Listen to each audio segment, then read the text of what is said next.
নমস্কার বন্ধুরা, আপনারা সকলেই কম বেশি আমের চাটনি করতে জানেন। তবে আমি যে পদ্ধতি অবলম্বন করে করি সেইটাই আপনাদের সাথে শেয়ার করছি। প্রথমেই সর্ষের তেলের মধ্যে সর্ষে ও শুকনো লঙ্কা ফোড়ন দিয়ে নিলাম। তারপর কেটে রাখা আমগুলো তাতে দিয়ে দিলাম, দিয়ে একটু নেড়ে চেড়ে নেব যাতে আম, তেল, সর্ষে, শুকনো লঙ্কা সব মিক্সড হয়ে যায়। এই যে সবাইকে নেড়ে চেড়ে নিচ্ছি।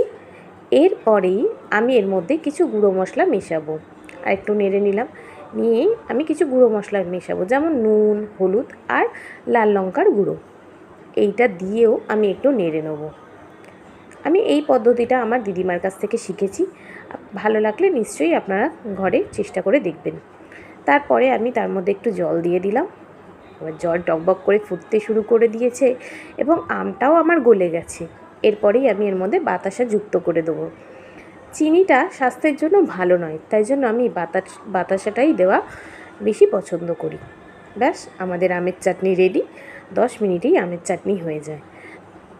আমের চাটনি হয়ে যাওয়ার পর কিছু শুকনো মশলা আমি উপর থেকে দিলাম। এটা হলো ধনে, জিরে ও শুকনো লঙ্কা গুঁড়োর যেটা শুকনো খোলায় ভেজে রেখে আমি গুঁড়িয়ে রেখেছি। ভালো লাগলে আমার চ্যানেলটাকে লাইক করে সাবস্ক্রাইব করে দেবেন। ধন্যবাদ বন্ধুরা। ভালো থাকবেন সবাই, সুস্থ থাকবেন।